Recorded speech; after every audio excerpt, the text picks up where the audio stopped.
How do I describe Wall Street Bets? Oh man, this place, man. I would say it's like tobacco. If you remember season 11, episode 5 of The Simpsons, I'm going to play a clip real quick. Here we go. Tobacco. Excuse me, Mr. Farmer Man. I promised my son he could tip over his first cow, and tobacco? Yes, it's the latest craze. Try some, won't you? Go ahead, Ralphie. The stranger is offering you a treat. Oh, Daddy, this tastes like Grandma. Holy Moses, it does taste like Grandma. I want more. Yeah, me too. We'll take a bushel or a packer. Just give it to me. That is Wall Street's Bets. Wall Street Bets. It's like tobacco. It's like the first time you go there, you're like, who are these people? They're degenerates. This place is disgusting. And then you leave for maybe 5 minutes, and then you want to go back right away. And you end up kind of liking and hating the place and loving it. You know, it's like, who drinks a beer for the first time and says, oh yeah, that was smooth, give me some more of that. It takes some time to get used to, doesn't it? You know, and if you want to be a thriving member of that community, you have to be willing to say yes to one of two questions. One, am I an absolute prick? If the answer is yes, then welcome. Two, if the answer is no, then two, am I willing to put on the absolute prick mask to fit in? If so, welcome everybody. Welcome to the brotherhood, you pricks, you retards, you degenerates. Oh man. So we have this war going on. Not a war. I don't even know what to call it. But Jim Cramer, we've caught his attention, right? Jim Cramer has been on record saying that he's not a big fan of what's going on. And so let's see what Jim Cramer has to say about Wall Street Bets. All right, here we go. I've not seen this in my career. And I think we have to recognize that there's like a whole group of people, maybe they're Reddit buyers. I mean, I got people criticizing me for not doing my homework on Lee, on LI. Well, I don't know. It doesn't have any, it's just a Chinese van company. I mean, and Becky, it's just, look at Lee. Look at that. I got people saying, how can you tell us to take profits in Lee? And there are people who think I'm a war criminal because I want to take profits in NIO. But the NIO went from 10 when it was on 60 Minutes down to 2, and now NIO is like, these are ridiculous. The most speculative market I've ever seen. I'll tell you. I was going to... Oh, you degenerates. He's right. I mean, he's right. And so, hey, there was another clip that I was trying to find, and I can't find it. If you are able to find it, let me know. But where he compares Wall Street Bets to playing blackjack and hitting blackjack every time. I think he's right. And there's something that you can tap into with this. And it's real. It's awesome. It's exciting. Now, you could either win big or win lose. There are people, I think, who are figuring this thing out, and they are winning. They're winning big, and you can too. So that's, hey, good times. I wanted to highlight another post here. I just thought this was great. Oh, my goodness. All right, it is titled, Jim Cramer Throws Down the Gauntlet, posted by AFI44 on Wall Street Bets. Here's the highlighted part. We, the millennial investors, have something none of you boomers will ever have. Quote, weaponized autism. Oh, my goodness. I love that. Weaponized autism. Oh, man. That's so great. Credit to you. You AFI 44, weaponized autism. I'm going to be using that. All we have to do is post rocket ship emojis and a ticker, and our profits go up 100% every week. We all watched 2K people die on TV on 9/11 when our lizard brains were developing, and we know we live in a simulation, whatever. Anyway, money has no value to us. It is a construct that can simply be YOLO'd to make more. We trade on our phones, in bed, and on the toilet. That is absolutely true. If we lose for the week, we get modded and are kings here in our community. Then we just do it again on our next Wendy's paycheck until we hit six figures. Oh man, that whole post. You are the man or woman. I don't know who you are, but props to you. Who makes up the WSB community, Wall Street Bets? Here's the thing: the brand is young people between 20 and 40 years old who don't have much money and are willing and able to bet on all options in order to turn 3,000 into 100,000 in a matter of weeks. That's probably mostly true. I think there is some smart money, some people who are from different generations who are in here and who are doing the same things that many of you are doing, and they're there. And so, welcome, whatever. Just be careful, because you could either make a fortune or you could lose everything. And so, but I love the branding of Wall Street Bets. It's this idea of the Wendy's paycheck that's like you make a few $100 and you put that onto your Robinhood account, and then you either turn that into thousands of dollars and quit your job, and then lose those thousands of dollars, and then try to walk in and beg for your job back next week, or you're actually doing something legit here. Props to you. That's the brand. That's going to remain the brand. So be it.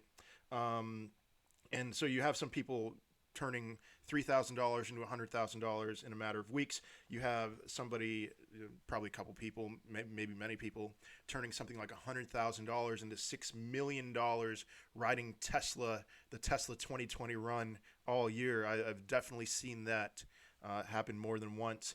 And then you have some unbelievable losses. And let me tell you, this is not for the faint of heart. Either way, you're a loser. You make gains. It's like F you. If you make losses, you're a loser, you're an idiot. Either way, you're an idiot. It doesn't matter. You make those big gains, it's because you're an idiot who just got lucky. You make those big losses, it's because you're an idiot. You're just stupid. So, I've seen accounts going from 400,000 or more down to zero. And, whoever you are, too bad. I mean, I don't feel bad for you. I hope that you are able to recover and turn things around. Whatever. Let's stop talking about that. Who doesn't have the stomach for gains and losses like that? It's boomers. They don't have the stomach for it. You know who the last group of people who absolutely should not take the risks that some of you idiots are taking? It's boomers. And you know why? Because, all right, boomers. Let's talk about the peak of human existence. That's boomers. They were born at the perfect time. They had everything, everything that their parents built, they got to enjoy, and everything that that was the moment. The following generations, it's not as bad. It's fine for us. Honestly, we're fine. But, we look at our boomer parents, maybe for some of you, grandparents, and we think, you guys had it made.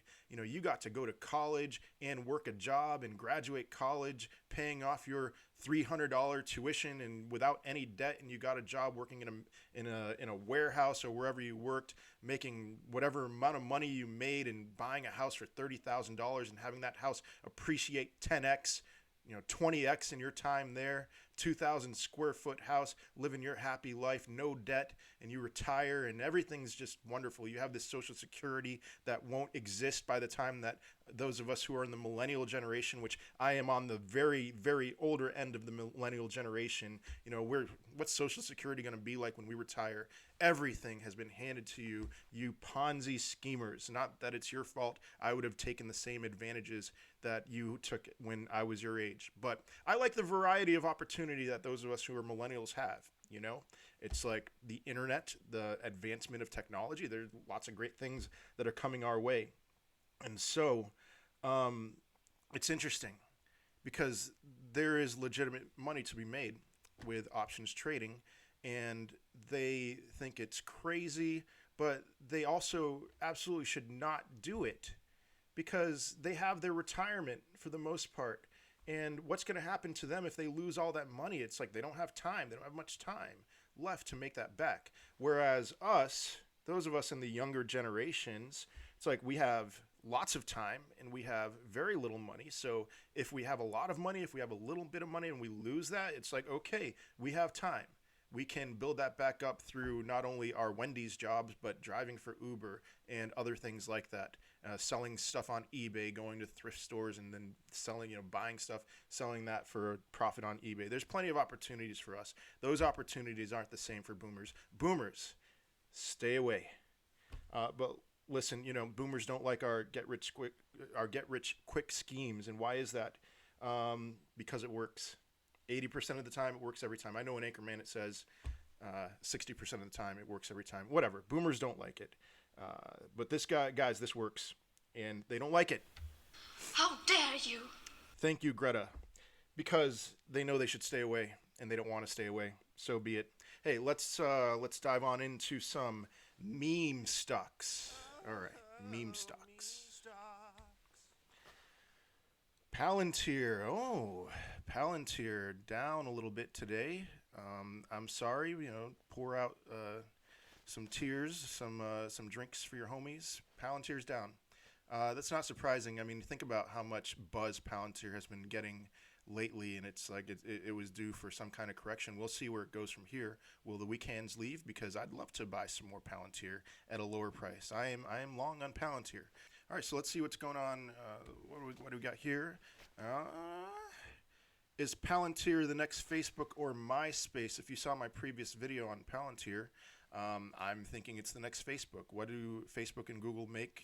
How do they make their money? Well, information, and Palantir does great with information. They are doing that. That's their focus, information, mining that information, data mining, and I think they're phenomenal at it. So Palantir, fine, go down today. It's good for me. I'll buy back in. Let's see, more meme stocks. NIO is down 9 cents. Yeah. NIO's been trading flat for the last few days. I'm sure some of you have been frustrated by that. I mean, all right, hold on a second. Let's look at the year-to-date here, because it is insane. I mean, look at this. It went down from, it was at $3, and now it's up to $55. I think that one day we'll be seeing a $300 stock price on this one day in the next few years. I am a bull on NIO, but we're in this time right now where we've seen this, and we've seen these electric, not only NIO but XPENG, other Lee. Is there a bubble right now? It is entirely possible, and so these stocks have been trading flat for the last few days as we're trying to figure out where we're going from here. I could see some kind of correction. I don't know. We'll see. So that's what this next article is about. NIO investors are facing the bubble. Are we? We'll see. I mean, it could. Tesla was priced at how many hundreds of dollars when people thought that Tesla was a bubble. And it's still going up, and it might still be a bubble, but it's still going up. That's a thing. So XPENG is, same with NIO. XPENG, just over the last month, their returns were ridiculous. I mean, there was one day, this day right here, 11.23 or 23.11 if you're in Europe, where it went up, I think, like 25%. That was ridiculous. I mean, I was looking at my NIO stock and looking back at XPENG and being like, man, this is frustrating. But knowing any day that my stock goes up 24%, you better believe I'm selling and taking my gains at the end of the day, because it will correct. I mean, that's unbelievable. That's ridiculous. Okay, so we'll see. We'll see next week where these stocks go in the short term. Long term, I am a bull for something. Not for all of these Chinese electric vehicle manufacturers, but somebody I think is going to really make a dent in the market here. My cards are, my bet is on NIO, but we'll see. There's plenty of room for more than a few, just not for all of them. All right, how about this? GameStop making a run here. I mean, GameStop was down at $12 for a while, and it's up 93 cents, 6.31% today. Those diamond hands, man, got to give credit to those people who have been holding, and they're going to continue to hold. Props to you. All right, a couple more here. GME. So I bring up GME because I'm going to tell you a quick story, and I'm sure that you're totally going to relate to this. Not maybe not with GME, but with somebody else. So I bought a call. I think GME was about $10. I bought a few calls, and I held on to those for a little bit. I sold when it was at $18 right before earnings. earnings came, the call crashed down to $13, and I was like, man, I would love to buy some some more options, but I didn't have any buying power in my account. I didn't have any options or stocks that I was willing to sell, so I just let it go. And let's see where GME has gone over the last month, if we can. Oh man, that just hurts my feelings. Look, I sold around November 5th, and I was right. It went down to about $13 or so, and I was like, this is a great time to buy. And then look at that, to the moon. I think that we will be seeing more bullishness with GME over the next several weeks. Buy the dips. That's all I'll say. Buy the dips. All right, last one here. Corsair Gaming. Corsair Gaming. Yeah, this shouldn't be a surprise to you. This is another one. Oh my! I bought into Corsair, bought an option, I don't know, a little over a month ago, and first thing it did was dip. So this is a recent IPO here. First thing it did is dip. So when would I have bought it? Maybe around October 28th, because then it went down, and I was like, this sucks. You know, I was really excited about buying this option, and it was long enough out that I shouldn't have worried about it, but I saw a few $100 in the red, and then it went up here, probably sold around this point, and took my gains, right? And then look, boom. We all have stories like this. I'm not the only one. It's just, man, seeing this price. I think though, look at this. You know, these red candles. Hey, Corsair Gaming. I'm down with them. So I think this is a great time to buy. But again, buying power. I got another $10,000 coming into my account. It's like, just come on. When's it going to come in? I don't know. So Corsair Gaming, I'm going to be investing in that if that money clears sometime soon. So what do we have with Corsair Gaming? Hot IPO, Corsair Gaming, IBD stock of the day is flashing sell signals. Well, yeah, that's what we've seen recently, is that short term, especially, let's see, when was this written? 11/25. Today is what, the 27th? Yeah, this article was exactly right. Short term, it was a great time to take your gains. I think now is a great time to buy back in.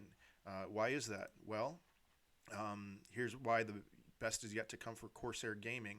This article here on the Motley Fool makes a compelling argument to get into Corsair Gaming, serving a hot market in online entertainment.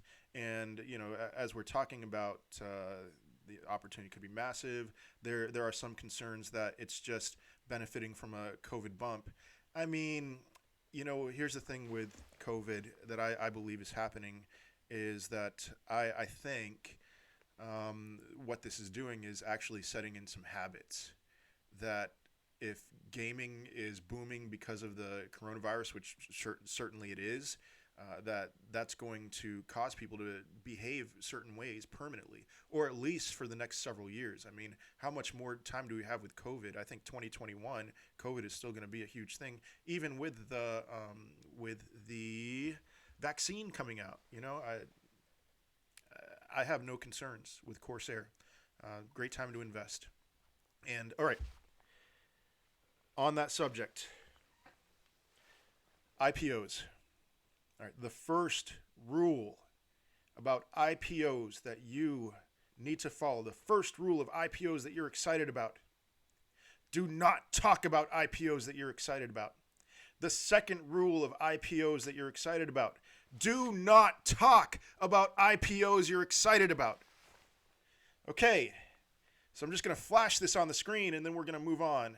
Actually, I'm not. I'm going to break my own rule, but here we go. I'm going to flash this on the screen. Ready? Drum roll, please. Brrr. All right, moving away. People are excited about this IPO, and I understand why you're excited about it. I'm excited about it, but you keep talking about it. And if you keep talking about it, the IPO price is going to be so high on that day that we're not going to be able to get in and ride it to the moon. You know that, and you're still doing it. All right. So what's going to happen when this IPO that we are not talking about happens? It depends on how much you're talking about it beforehand. We can ride it from Earth to the moon, or we can ride it from 150,000 miles away from Earth to the moon, which is about 225 miles away from the Earth. And we can take some profits, but you know what? I would rather have bigger gains than that. So stop talking about it. Stop talking about what? Well, all right, I'm talking about it. The upcoming IPO of Roblox could become the YouTube of gaming. All right, the company is building the ultimate ecosystem for gamers and developers. This is a tremendous what do I say? A tremendous speculative investment, not speculative, tremendous growth investment. If you believe that this article is right and it becomes the YouTube of gaming, are you kidding me? Then you're going to be pretty happy if you invest early. And who knows? We'll see. I'm going to put some money into this. Oh, wait, nope, I'm not talking about it. All right, let's just move on. Okay. Hey, the Stonk Report. This is my channel. If you like this content, I will be posting videos hopefully every day around closing time. And so join the community. We have 854 subscribers. Let's get that to 1,000. Let's get it more. Like this video, subscribe, and please comment. I'd love to hear your thoughts on anything we talked about tonight. And all right, peace out, you degenerates.